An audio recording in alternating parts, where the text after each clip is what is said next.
It's dark because it's like 11:45 at night or something.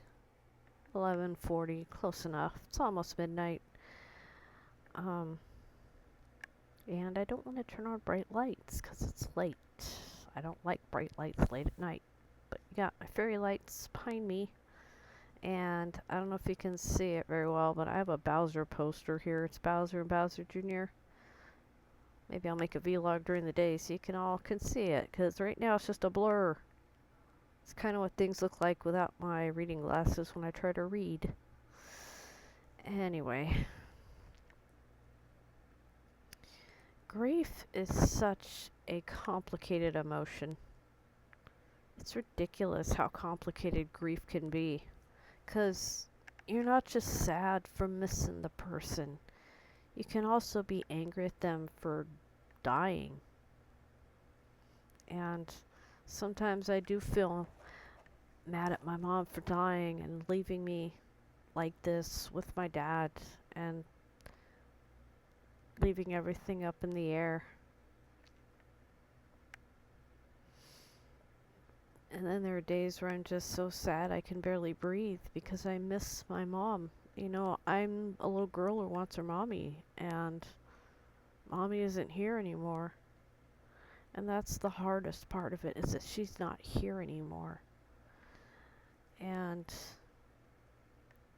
let's see, April, May, June, July. It's been 4 months.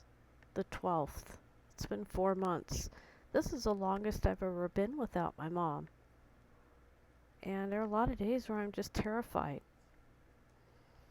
And even though things are moving in the direction that they need to go, it's going so slow that, you know, I've been to the house that I'm going to stay at, you know, with Christy, and, you know, I've kind of figured out how I'm going to lay out my room and where I'm going to put things, and I've acquired some things, you know, like garage sales and stuff, and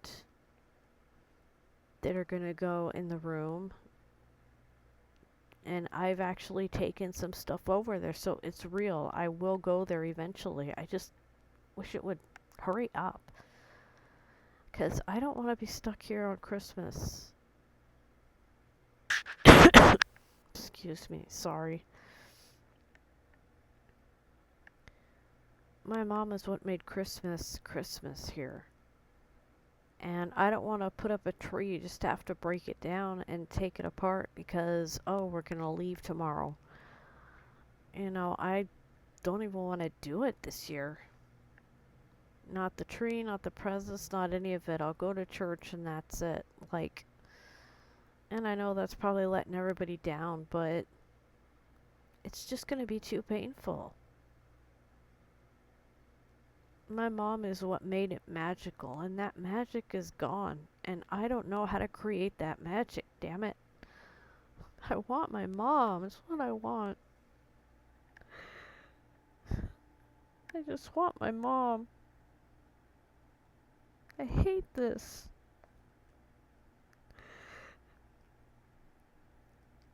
I don't want to cry on camera. I don't want to keep... I hate crying on camera. I hate it.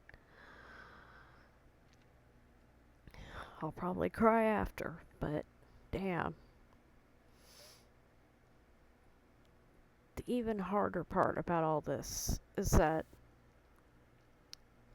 I'm having to keep my bedbound disabled dad with Parkinson's alive while I'm struggling with all of this. So I'm not thriving right now. I'm just doing the bare minimum to keep us physically alive. But mentally and spiritually, I'm a mess. I'm just glad it's summer break, because if I had to go back and forth to choir right now, I would just be more upset that they're out there having nice, fun lives, and I'm just stuck here in the same cycle over and over like Sisyphus, pushing a boulder up a hill just for it to fall down. My dad is the boulder. He's holding me back in life, because we got to get him placed in a facility or group home or something where he can get 24/7 care. And until that happens, nobody can do anything. It's always him, and the systemic ableist bullshit that holds us back. I'm just glad I've got Marcy because I would not be able to navigate this. I wouldn't know who to call, what to say. I wouldn't know any of that. I would be helpless. And part of that is that my mom didn't teach me to do things that people my age do. I'm having to figure it out, and Marcy's having to teach me. And she's a patient teacher, at least.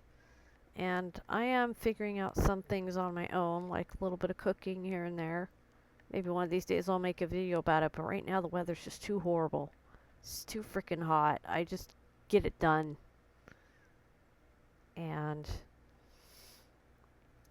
But like I've got a batch cook meal that I do like on Sunday, and it'll feed me from Monday to Thursday, and then Friday I make my pasta dish, and I don't know. But I've been to Christy's house 3 different times, and like I said, I've got my room laid out and got a workout kitchen space for both of us, because in her words, I've got so much stuff. I need to figure out what I need to move and get rid of. So I took pictures of all the different sizes of pots and pans that I use, and I'm like, do you have these sizes? And she's like, oh, absolutely. So I'm not worried about that. I am going to take my mom's skillet, though, because I'm familiar with it, and just, she was always using it, and I make my pasta in it. So, I brown the meat, and then I mix up the pasta in it, and it's so good. But damn it, I miss my mom, and I hate being stuck like this with my dad all the time. I can't heal when I am stuck as a caregiver for the source of so much of my trauma. And I am bringing it to Laura all the time. And, she keeps telling me not to engage with them, and I've been trying not to, but lately he's been forcing engagement where he'll start shit when I'm in the middle of a caregiving task where I can't just drop it and walk away, and he knows that. So he does actually use his disability to harm me, in a way. He doesn't harm me because he's disabled, but he uses the disability to cause me harm because he knows I can't escape. So I'm having to deal with that and figure out ways to cope with that. And my best way to do it is to just kind of dissociate a bit and just kind of tune him out. I hate this. I fucking hate this so fucking much. Fuck. Have I said fuck enough? Sheesh. If you hit me with an adult content label, YouTube, I'll slap you. But anyway. The funny thing is... Sorry. Got my own hair in my mouth. Anyway, the funny thing is that I tried journaling for a while, and I realized it actually triggered me instead of helped me. And here's why.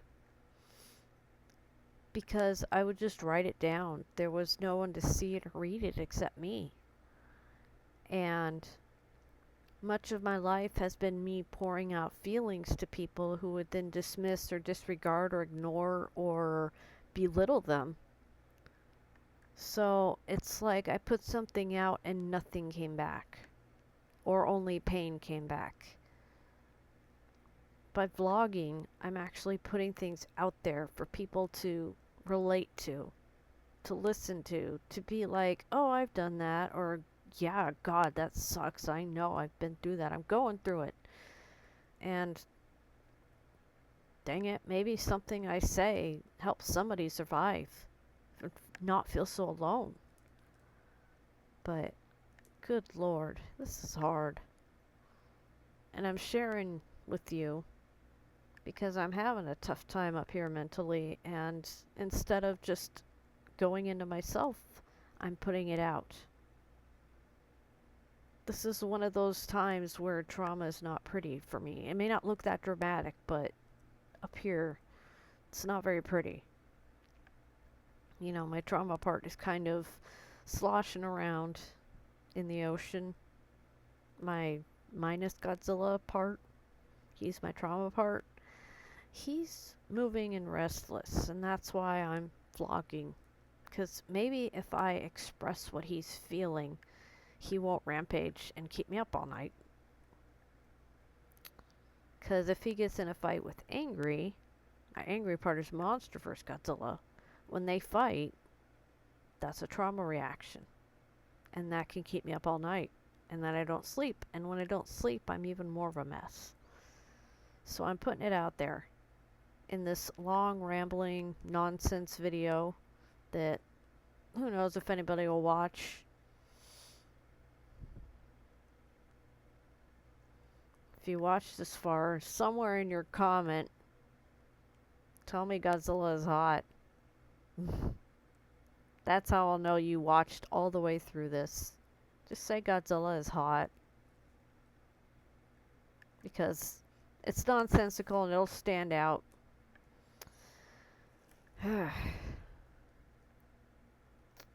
Just gotta keep putting one foot forward in front of the other. That's all I can do, is just one step at a time. But I am really just waiting for the days when I no longer have to worry about my dad, where my days can actually belong to me. Because my mornings, my afternoons, my nights, you know, everything has to be, you know, arranged around him.